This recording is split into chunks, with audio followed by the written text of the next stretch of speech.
El carácter de Dios visto desde el libro de Isaías.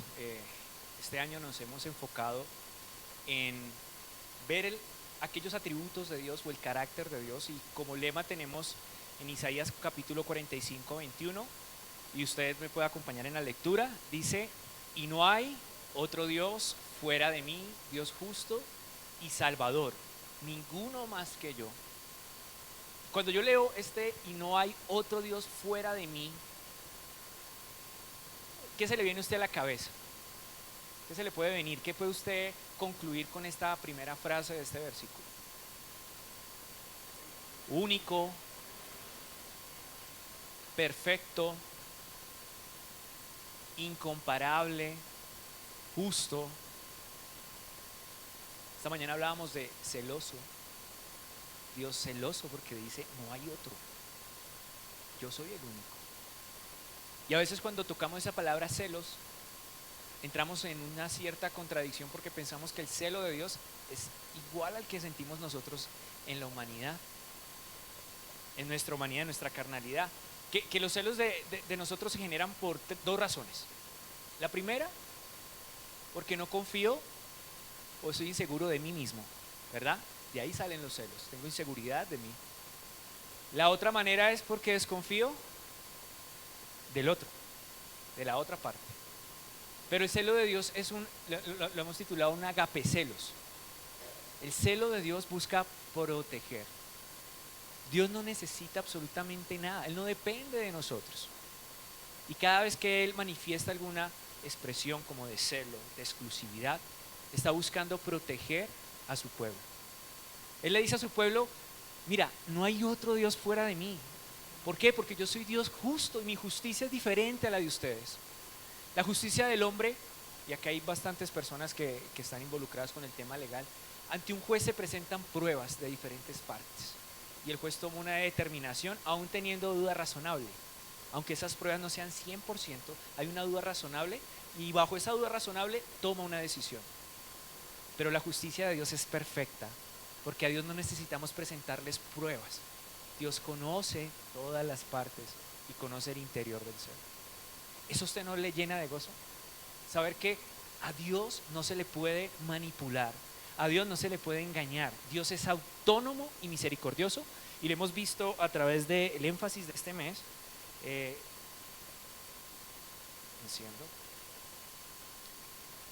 La autonomía y misericordia de Dios. Autonomía y misericordia, eso nos da descanso.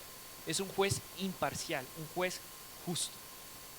Cuando hablamos de autonomía, la misma palabra, y lo hemos estudiado, nos hace referencia a auto de sí mismo y nomía de nomos, de ley. Dios es un Dios que no es aconsejado, no tiene consejeros, no tiene quien influencie su obrar. Él es su propia ley. Eso nos da tranquilidad, saber que Él no es manipulable. Muchas veces pensamos que a Dios lo podemos manipular o podemos forzarlo a hacer muchas cosas, aún como pueblo de Dios. Si yo hago tal cosa, si yo me sacrifico, Dios va a hacer. Y se nos ha enseñado eso.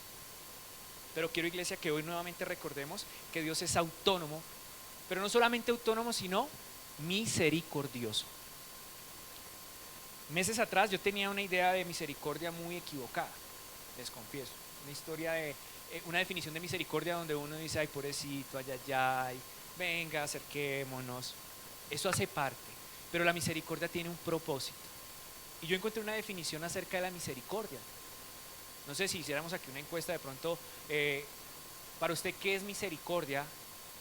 Algunos dirían empatía, no sé, ayúdeme. Perdón, ¿qué más? Darle algo a alguien que no lo merece, y eso es parte de la misericordia. Muy bien. Yo quiero mencionarles una definición que encontré de misericordia hace unos meses, y es la inclinación pronta de Dios para sacar al hombre de la miseria. La inclinación pronta, la actitud cercana a Dios para el hombre sacarlo del pecado. No lo merecemos, como tú dices, Eduardo, no lo merecemos, pero Dios se inclina prontamente, no tarda para sacar a alguien del pecado. ¿Cuántos han escuchado la frase: Dios te ama tal y como eres? Muchas veces decimos amén, pero eso es desorientador. Cuando tú le dices a alguien que Dios te ama tal y como eres, no está pidiendo absolutamente nada más de ti. A lo que la gente quiere decirles, Dios te ama a pesar de lo que eres. Y esa frase inmediatamente me indica que hay algo que yo tengo que cambiar, algo que yo tengo que hacer. Entonces, en esa autonomía y misericordia de Dios hemos visto en los capítulos anteriores cómo Dios se acerca al pueblo de Israel para sacarlo de ¿qué? De ese pecado, sacarlo de esa rebeldía, sacarlo de esa propia prudencia y decirles, yo soy tu Dios. Y en el marco de la autonomía y la misericordia de Dios, vamos a estudiar Isaías 30 al 31. La semana pasada, no sé si recuerdan, les quedó la semilla de Dios aprieta, pero no ahorca, ¿verdad? Vimos cómo Dios puso en apretura a Israel, pero con el propósito de hacerlo caer en cuenta, de enseñar, de sacar de esa miseria. Y este capítulo 30 y 31, para los que lo leyeron, sabemos que el 30 es bastante extenso, el 31 no tanto, pero parecen temas similares, son temas bastante similares. Y quiero esta mañana poner como este pensamiento al inicio de este sermón, y es la exclusividad o exclusividad de la confianza de Dios. Quienes ya han leído entenderán un poco hacia qué apunta este título, pero cuando usted lee la palabra exclusividad de la confianza de Dios, ¿qué puede venir a su cabeza? Cuando algo es exclusivo, propio, ¿verdad? Que a nadie más se le da. A nadie más se le da. Algo que con mi esposa hemos establecido en la relación, más ella, porque ella ha sido muy sabia en eso, es el trato exclusivo. Culturalmente nosotros damos expresiones de cariño o de amor o de familiaridad a personas que no deberían recibir esa exclusividad. Me explico. Por ejemplo, a todos le decimos mi amor, mi vida, mi reina. Hay una cultura en que el trato se ha vuelto como tan íntimo, tan cercano, que hay ciertas palabras que solo deberían decírsele a la esposa o al esposo. Y mi esposa ha sido muy enfática en eso, en el trato exclusivo, exclusividad en la pareja, exclusividad en la pareja. Y eso ha sido una cubierta, un blindaje para nuestro matrimonio. Entonces, pensemos en la exclusividad de la confianza y esa confianza en Dios. Muchos podemos tener el corazón dividido, lealtades divididas, donde sí, yo confío en Dios, pero y esto hace referencia a Isaías 30 y 31 y quiero que vayamos leyendo juntos. Hay algunos textos que están expuestos, otros vamos a leerlo directamente de la Biblia porque son fracciones bastante extensas. Y para iniciar en el capítulo 30, versículo 1 al 5, hay una advertencia. Vamos a ver esa advertencia, ¿qué nos dice? Nosotros leemos aquí en Reina Valera, usted tiene su versión. Dice la escritura así: hay de los hijos que se apartan, y quiero pedirle que me acompañe a la lectura cuando vayamos resaltando aquellas cosas. Dice Jehová, ¿para qué? Para tomar consejo y no de mí. Detengámonos un momento ahí. Hay de los hijos que se apartan, hijos, no estamos hablando de gente extraña, hijos de Dios que se apartan, y dice, para tomar consejo y no de mí. Eso me suena un poco celoso, pero veándolo desde el punto del agapecelo, de la protección. Toman consejo, pero no están tomando mi consejo. Hay gente que busca sabiduría, busca consejo, pero no de Dios. Pero no estamos hablando de gente externa de la iglesia, estamos hablando que en este texto está hablando a Israel, a los hijos. Es normal que tal vez personas que no tienen una relación con Dios busquen consejo en otras fuentes. No sé si recuerdan el episodio donde está Jonás en medio de la tormenta y dice que cada uno empezó a consultar a su Dios en ese momento. ¿Por qué? Porque eran paganos, no tenían un conocimiento de Dios, y cada quien en el momento de desesperación, y eso nos suele pasar, empezamos a ver, oiga, ¿quién me ayuda aquí? ¿Quién me va a ayudar aquí? ¿Quién me ayuda en este caso? Y ellos empezaron a consultar a sus dioses. ¿Qué estaba haciendo Jonás? ¿Alguien recuerda? Estaba mimiendo. estaba mimiendo, digo yo, estaba durmiendo. Y ellos le dicen, oye, levántate, consulta a tu Dios, mira a ver, ¿por qué no está pasando esto? Entonces vemos una conducta de Israel donde deciden apartarse del consejo de Dios. Uno por lo general busca consejo en quien confía. Uno no busca consejo en personas en las cuales no puede confiar. Entonces vemos claramente que esa confianza exclusiva del pueblo de Israel no estaba en Dios. Estaba, si seguimos leyendo, buscando consejo en Egipto. Continúa la escritura diciendo, para cobijarse con cubierta y no de mi espíritu. Añadiendo, no los escuché, añadiendo pecado a pecado. Pareciese que el texto dijese que el no confiar en Dios se puede contar como pecado, ¿verdad? Esto es fuerte. Estamos hablando de algo que para el pueblo de Israel le costó sangre el confiar en Dios. Cuando la persona es apartada de Dios, como llegamos a Dios apartados por nuestro pecado, eso es lo que nos aleja o nos separa de Dios. Pero el seguir caminando separado de Dios es añadir pecado a pecado.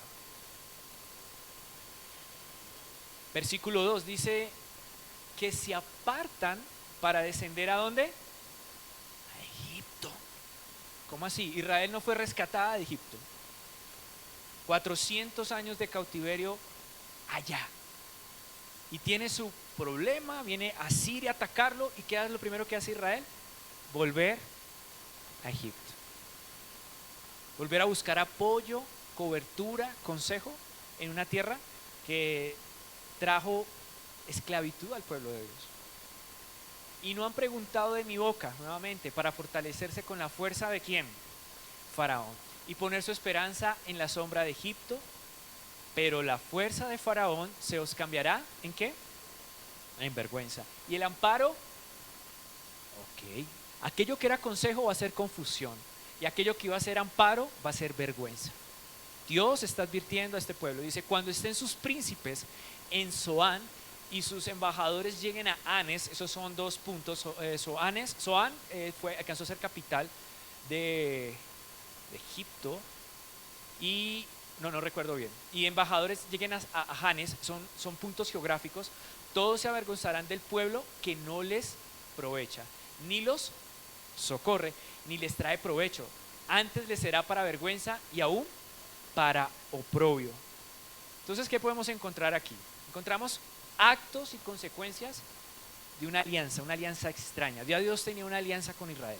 Ya Dios había hecho un pacto, la nueva alianza. ¿Ustedes recuerdan el pacto sinaítico que hace en Egipto, estando en el desierto con el pueblo de Israel? En el cual le dicen ese pacto sinaítico, ustedes vienen de Egipto y aprendieron muchas cosas. Aprendieron de dioses, aprendieron tradiciones, costumbres. Se los lleva y los arrastra a Egipto para decirles ahí, no quiero que repitan eso que vieron. Pero también les advierte, a la tierra que van a entrar ahora, que es Canaán, cuando vean lo que hacen ellos, no lo imiten. Dios ha querido siempre exclusividad con su cuerpo, con su iglesia, con su pueblo. ¿Somos conscientes de eso, iglesia? De que hemos sido llamados para ser diferentes a los demás. Hemos sido llamados para poner nuestra confianza en Dios. El resultado de esta alianza nos muestra una conducta pecaminosa, como lo mencionábamos, el no tener a Dios como consejero. Yo no sé cuántos de ustedes alcanzan a entender la magnitud de esta frase, pero si Dios no es tu consejero, lo más probable es que camines en pecado. Todas esas decisiones que parecen sabias, porque buscan consejos en Faraón, en Egipto, en lo que funciona, en lo que hemos visto, nos lleva a una conducta de pecado a pecado, añadir pecado a pecado. Y esa es una conducta pecaminosa que vemos en el pueblo de Israel. Pero posterior a esto tenemos una profecía. La profecía la encontramos del versículo 6 al versículo 8 y dice de la siguiente manera: profecía sobre las bestias de Negev por tierra de tribulación y de angustia. Mucha atención a las descripciones y quiero que se imagine mientras lee esto. Por tierra de tribulación y de angustia, de donde sale la leona y el león, la víbora y la serpiente que vuela, llevan sobre sus lomos de asnos, sus riquezas y sus tesoros. Sobre jorobas de camello a un pueblo que no les será de provecho. Imagínense esta escena. Israel está colocando todo lo que más atesora, su riqueza, en lomos de asnos y camellos. Yo me hago una pregunta. Cuando aparezca la leona y el león, ¿qué van a poder hacer ese camello y qué va a poder hacer ese asno? Alguien dice, ahí eso es pelea de tigre con burro amarrado, ¿cierto? Pero Israel no tiene en cuenta a Dios y pone toda su esperanza, toda su riqueza en vehículos que son falibles. Eso suele pasar cuando uno se aparta de Dios. Hay gente que busca consejo, pero un consejo que le convenga. Muchas veces decir el consejo correcto choca a las personas. Por eso la gente se aparta de Dios, porque muchas veces si te miras en el espejo de Dios, en la palabra de Dios, te va a incomodar. Cuando tú miras el carácter de Dios, el camino del discípulo, que es un camino de sacrificio, de entrega, de negarse, de tomar la cruz, esa parte no gusta. Pero cuando hablamos de bendición, prosperidad, salud, éxito, eso sí gusta. Y aquí vemos claramente cómo el pueblo pone su esperanza en un panorama donde hay angustia y van a llevar todas las de perder. Versículo 7 dice, ciertamente Egipto en vano e inútilmente dará ayuda. A pesar de lo que ustedes están haciendo, tampoco quien ustedes creen que les va a ayudar podrá hacer algo. Porque yo soy Dios tanto de Israel como de Asiria, como de Egipto, lo hemos visto en capítulos anteriores. Entonces, yo les dije, por tanto, gritó Jehová. Dice, yo grité, gritó Jehová y dijo que su fortaleza sería ¿en qué? Versículo 7, estarse quietos. Su fortaleza no era hacer cosas, su fortaleza era en descansar en Dios, estarse quietos. Versículo 8, ve pues ahora y escribe esta visión en una tabla delante de ellos y regístrala en un libro para que quede hasta el día postrero eternamente y para siempre.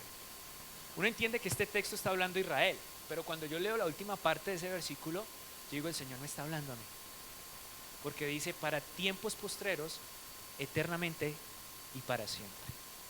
Nuevamente vemos la misericordia de Dios con su pueblo, pero aquí vemos el soborno inútil, porque lo que están haciendo es tratando de comprar un favor a Egipto.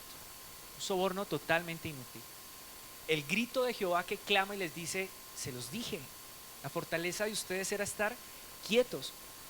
Y por último, un póngale la firma. Póngale la firma, o sea, yo estoy seguro de lo que estoy diciendo y va a pasar. Y se va a perpetuar en la eternidad lo que estoy diciendo.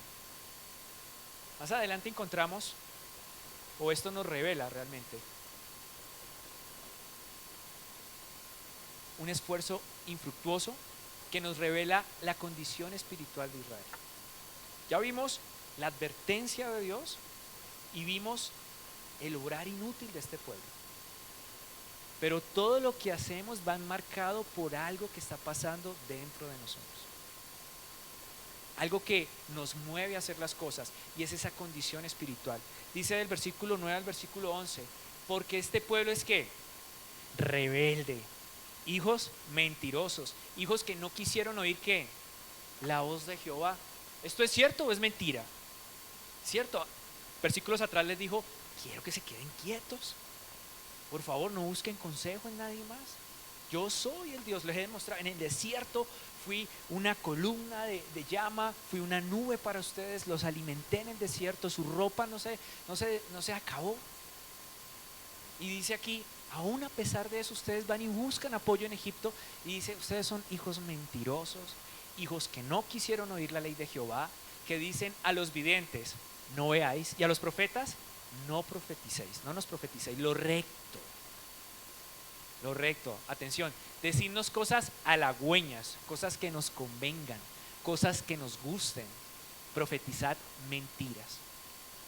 Versículo 11 es impactante, dice, dejad el camino, apartaos de la senda, quitad de nuestra presencia al Santo de Israel. Atención, estamos hablando del pueblo de Dios, No estamos hablando de un pueblo ajeno o pagano, estamos hablando del pueblo de Dios, al pueblo que le fue entregada la revelación. En este momento está diciendo, quiero que alejen a ese santo de Israel. Lo que nos revela, iglesia, es que en esta condición espiritual encontramos rebeldía, encontramos un abandono total y una declaración de independencia de Dios. Como si en otras palabras estuviera diciendo, no te necesito, Dios, yo puedo solo.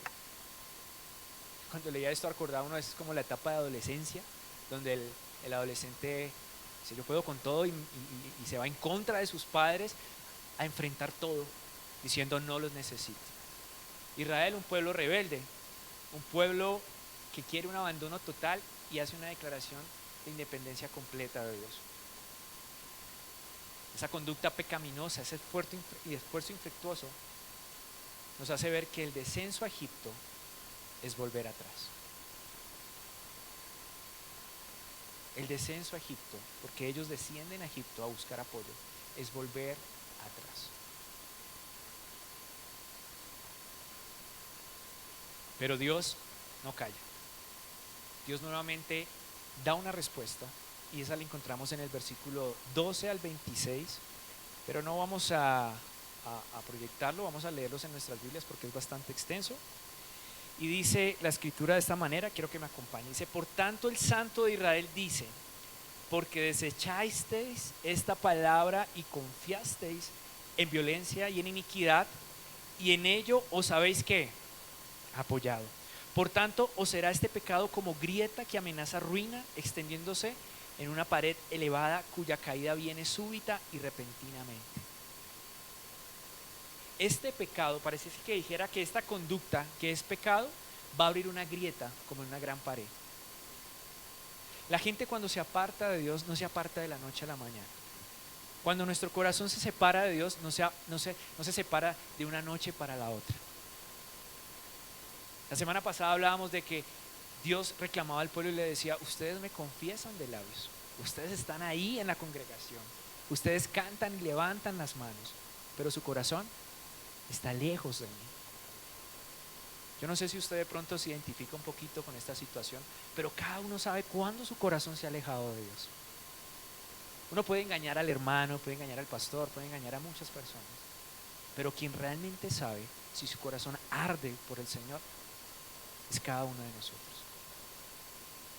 Jesucristo siempre le reprochaba a los fariseos esa apariencia de entrega, esa apariencia de piedad.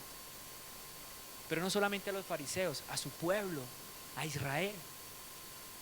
No nos sirve declarar de boca a Dios, tener a Dios en la boca pero lejos del corazón. Y a esto quiere apuntar Dios. Dios da una respuesta contundente diciéndoles a ellos en el versículo 12 que ustedes confiaron y este pecado les será como grieta que amenaza. Y se quebrará como se quiebra un vaso de alfarero que sin misericordia lo hacen pedazos. Tanto que entre los pedazos no se haya tiesto para traer fuego del hogar. De ahí sacaron la frase de las mamás, ese poco de tiestos que hay ahí para recoger agua o para llevar fuego o para sacar agua así del pozo. Versículo 15, porque así dijo Jehová el Señor, el Santo de Israel, a quienes ustedes quieren sacar, ha dicho lo siguiente: en descanso y en reposo seréis salvos, en quietud y en confianza será vuestra fortaleza, y no quisiste.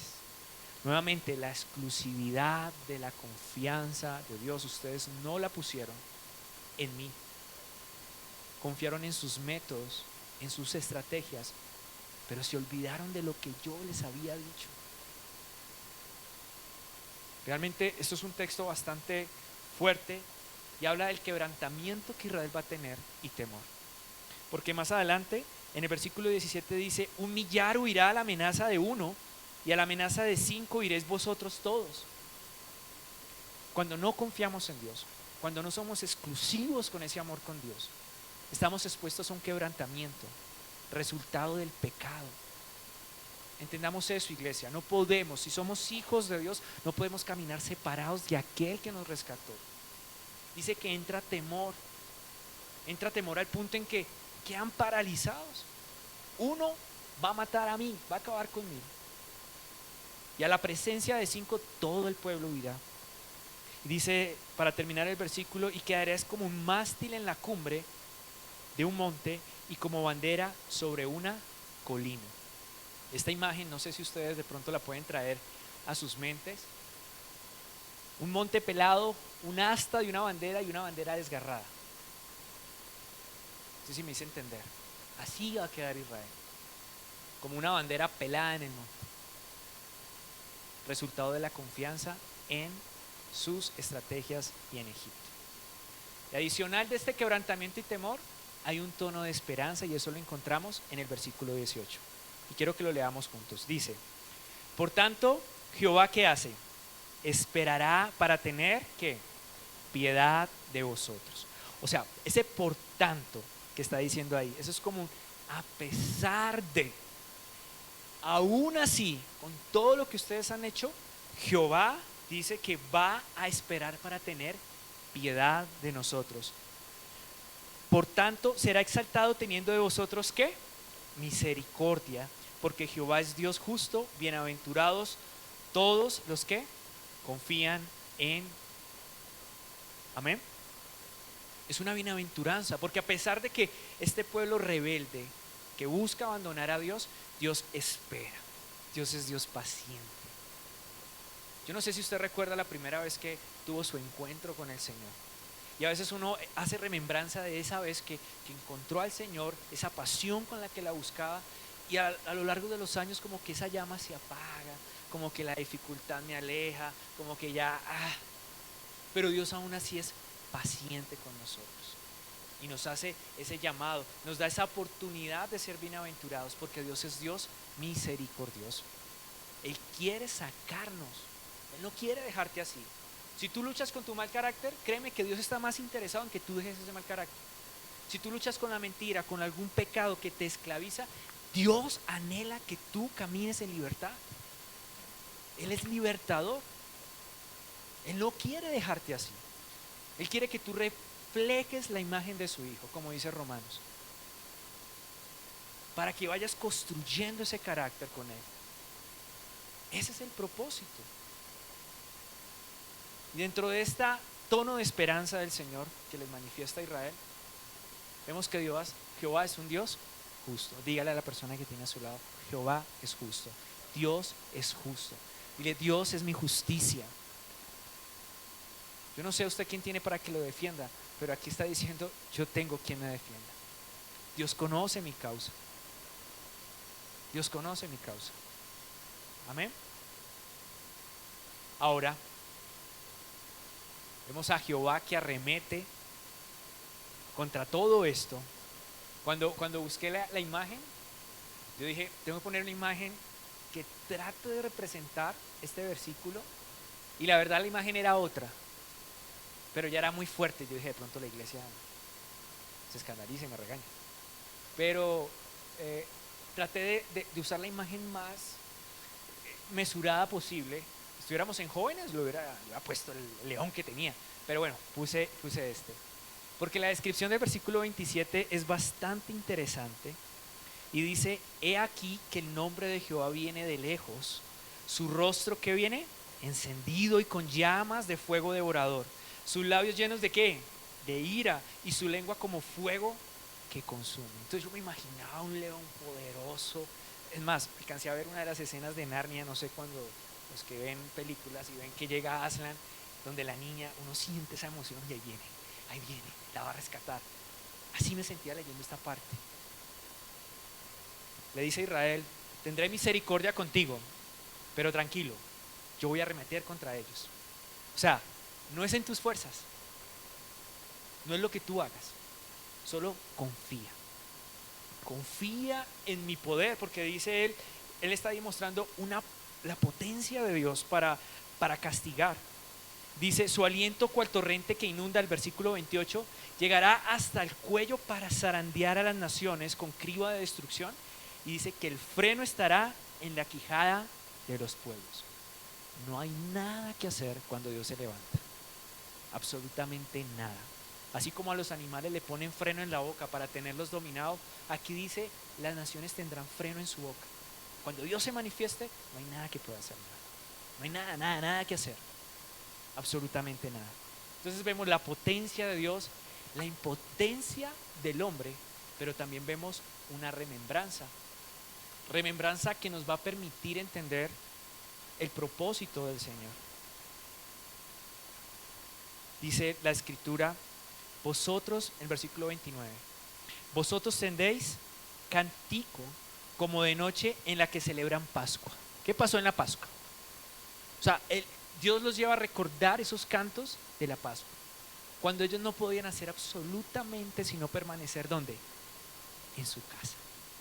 Ellos tenían que estar en su casa. ¿Qué tenía que hacer el pueblo de Israel para ser salvo esa noche donde el Espíritu de Dios se llevó a todos los primogénitos de esa tierra? ¿Qué hicieron? Pelearon, gritaron, esperaron, confiaron en Dios. Y escuchaban gritos en el vecino, escuchaban gritos del vecino, escuchaban gente gritando, mi hijo murió. Ellos que tenían que permanecer ahí, en sus casas. Entonces Dios les dice, recuerden eso. ¿Recuerdan cómo cantaban esa vez? ¿Recuerdas cómo me buscabas esa primera vez? ¿Recuerdas cuando entregaste toda esa confianza en mí? Que decías que yo era tu todo, que solo en mí confiabas. ¿Te acuerdas de eso? Dios lleva a Israel a esa remembranza y dice, y la alegría de su corazón como el que va con la flauta para venir al monte de Jehová, el fuerte de Israel. Para terminar esta sección dice el versículo 33, porque Tofet ya de tiempo está dispuesto y preparado para el rey. El Tofet era un elemento destinado para presentar o para hacer sacrificios a reyes extraños. No es como el altar de Dios, pero lo que hace referencia es que ya está puesta la hoguera, ya está puesto el lugar donde se va a quemar. Y dice, es una referencia, está dispuesto, preparado para el rey, para ese rey que viene a invadirte. Israel, ya está dispuesto el lugar, ya está establecido. Y dice, profundo y ancho, cuya pira o cuyo foco, la pira es el montón de madera, es de fuego. Solo necesita un pequeño soplo de Jehová. Lo que nos demuestra una vez más que todo reino es finito. El único reino que permanece para siempre es del Señor. ¿Eso no es motivo suficiente para poner nuestra confianza de manera exclusiva en Dios? Un Dios que es justo, un Dios que es misericordioso, un Dios que es potente, un Dios que castiga y no hay nadie que pueda hacer algo contra él. Cuando yo era pequeño, yo era el hermano, bueno, yo soy el hermano mayor y yo me acuerdo de mi hermano, él se agarraba con niños de otro curso y él decía, voy a llamar a mi hermano, voy a llamar a mi hermano. Algo como eso, mi hermano podía confiar como en que, no, me pegaste, yo voy a hablar con mi hermano porque este sí te va a pegar. Israel olvida y Dios tiene que recordarles a ellos, acuérdense de lo que pasó en la Pascua, porque somos un pueblo de mala memoria. Eso sí, yo creo que estamos de acuerdo.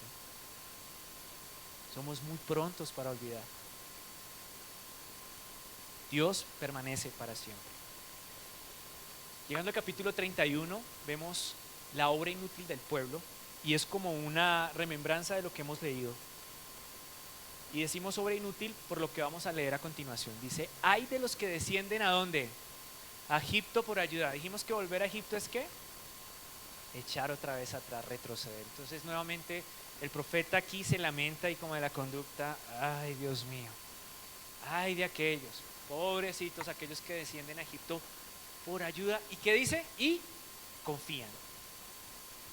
¿En qué? En caballos. ¿Y su esperanza ponen en qué? En carros, porque son muchos. Y en jinetes porque son también ¿qué? Valientes. Y no miran a quién. Yo a veces como pienso, ¿cómo les puedo explicar esto a la iglesia? No, es que es muy claro.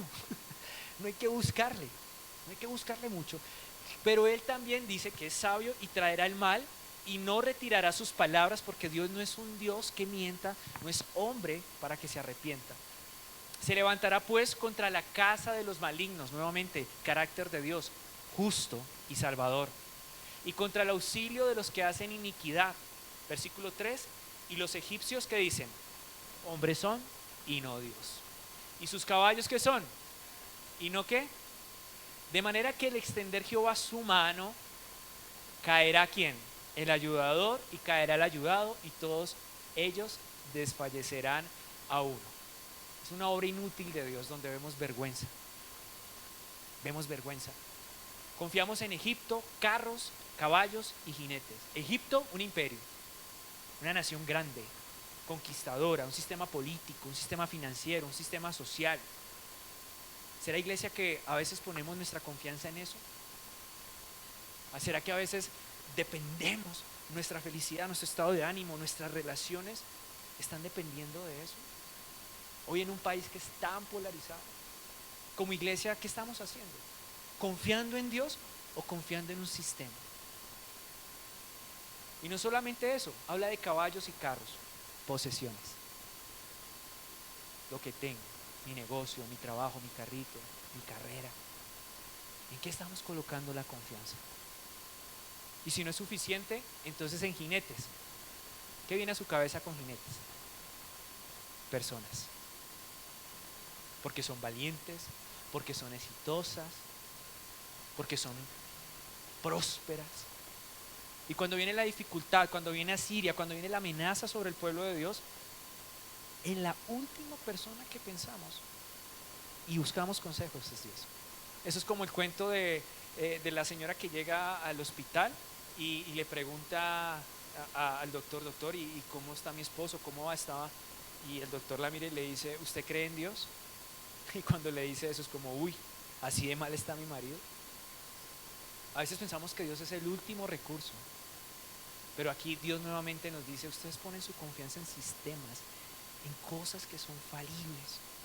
Pongan su exclusiva confianza en aquel que permanece para siempre.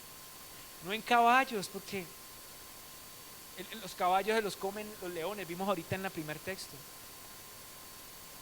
Los camellos, los carros, las personas. ¿En qué estás colocando ahí tu confianza? A esto hemos llamado salvavidas de plomo. Salvavidas de plomo. Para los que de pronto no tienen claro el concepto, imagínense que usted se está ahogando y llega un barco al lado suyo y usted le dice: bótame un salvavidas. Ah, sí, pero te botan uno de plomo. ¿Qué va a pasar?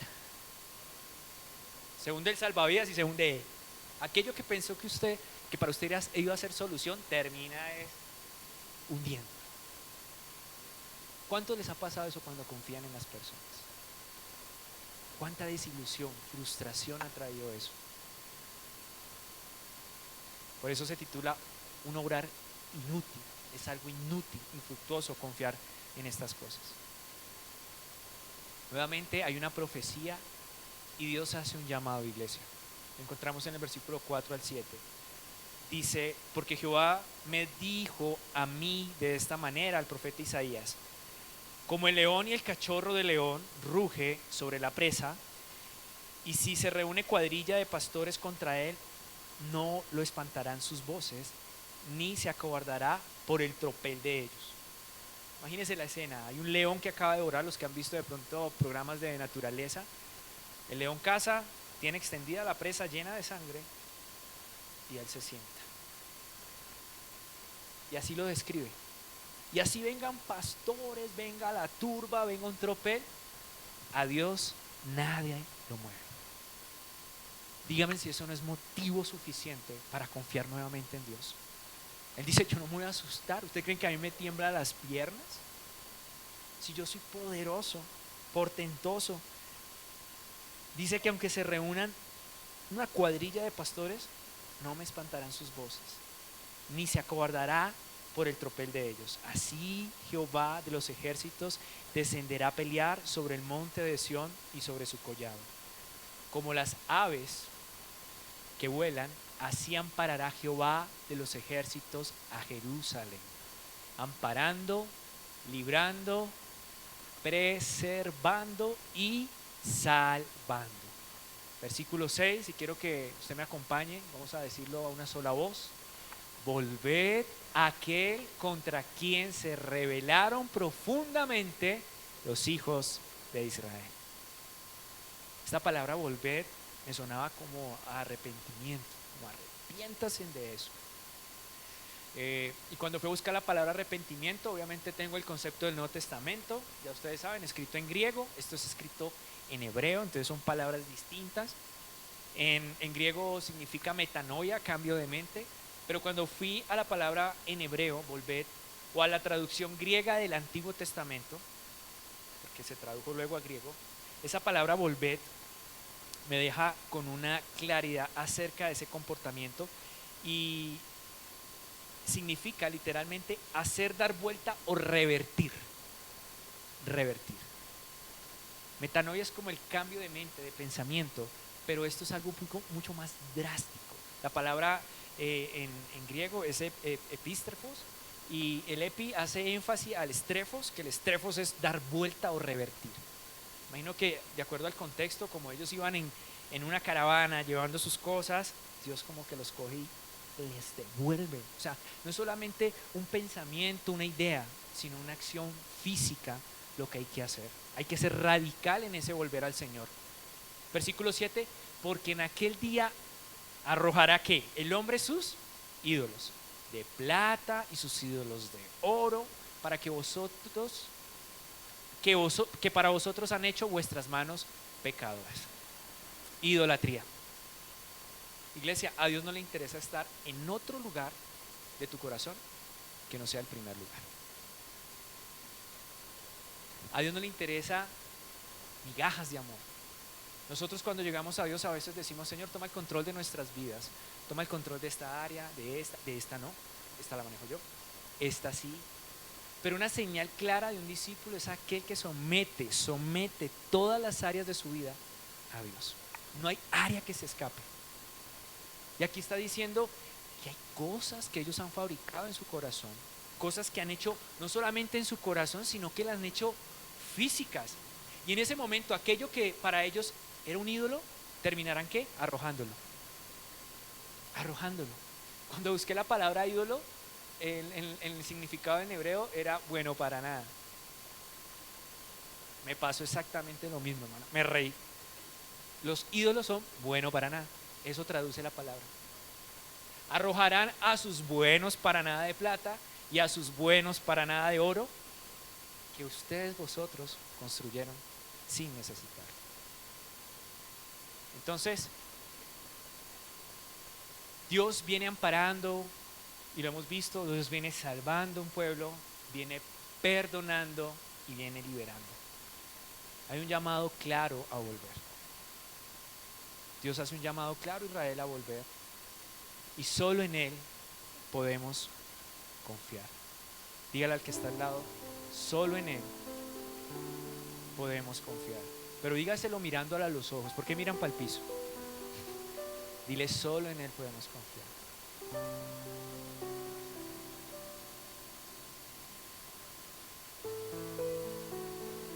Para los que nos conocen ya desde hace un tiempo,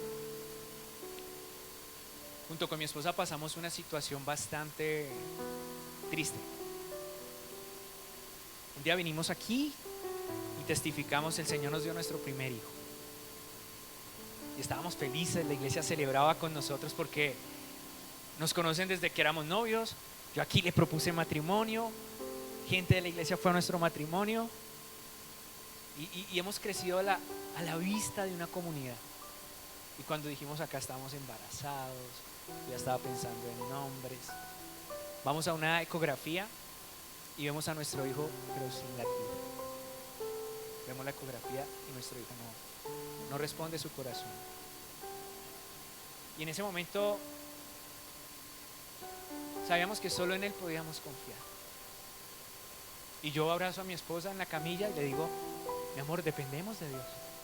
Con lágrimas en los ojos le digo: amor, dependemos de Dios. Y esto hace parte de eso. Y Dios nos pudo dar una paz, un descanso, que a los días estábamos testificando acá, diciéndole a ustedes: perdimos a nuestro bebé, pero sabemos que Dios tiene el control de todo. Era a veces un poco absurdo, perdóname la palabra, sentir esa paz que yo sentía porque habíamos perdido a nuestro primogénito. Pero yo decía: yo me siento como a veces tan mal, de sentir esa paz. Pero era Dios diciéndome, confía en mí, confía en mí. Solo en Él podemos confiar, iglesia. Solo en Él podemos confiar. Y esperar esa intervención divina que menciona, por ejemplo, aquí en el versículo 8 al 9. Entonces caerá Asiria, aquella amenaza, aquello por lo que ustedes estaban temiendo, eso va a caer. Caerá Asiria. Y dice, por espada, no de varón, no es en tus fuerzas. Y la consumirá espada, no de hombre. Nuevamente, no es en tus fuerzas. Y huirá de la presencia de la espada, y sus jóvenes, aquella fortaleza que ellos tenían en esos jinetes valientes, serán tributarios o serán tributo de ese ejército. Y dice, y de miedo pasará su fortaleza, y sus príncipes con pavor dejará sus banderas. Aquello que te amenazaba, cuando un ejército ve la bandera o ve puesta una bandera del enemigo, es como diciendo, aquí mando yo. Pero en este caso, ¿ustedes recuerdan la bandera de Jerusalén cómo había quedado? Destruida, mas no abandonada, hecha trizas, pero estaba izada. Aquí, ¿qué pasa con esta bandera? La dejarán. Aquello que te amenaza, aquello que te turba, aquello que te roba la paz, dejará de ser. Dice Jehová, cuyo fuego está en Sión y su horno en Jerusalén. Dígame, iglesia, si no debemos poner nuestra confianza en Dios, exclusivamente en Dios. Si confío en Dios, no confío en otra cosa, porque es exclusivo. Porque si confío en otra cosa, entonces no estoy confiando en Dios. Y déjeme terminar con esta ilustración. No es una historia mía, pero hay una casa, y en la casa hay un papá y hay un hijo. Y esta casa se empieza a encender, a incendiar. Su papá no puede entrar y su hijo está dentro. Entonces el niño escucha que su papá le dice, sube a la terraza, sube a la terraza, sube a la terraza. El niño tiene 4 añitos.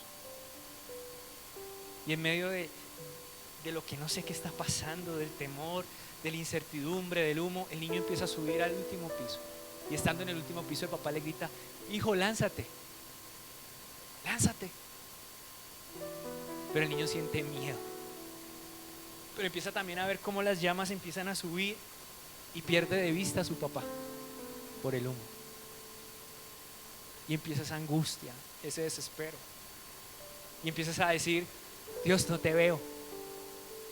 Y empiezas a decir, Dios, no te veo. ¿Dónde estás? Te escucho, pero no te veo. ¿Dónde estás, Dios? Y el niño grita, papá, no te veo. Y el papá dice, hijo, yo sí te veo, y es lo que importa. Lánzate.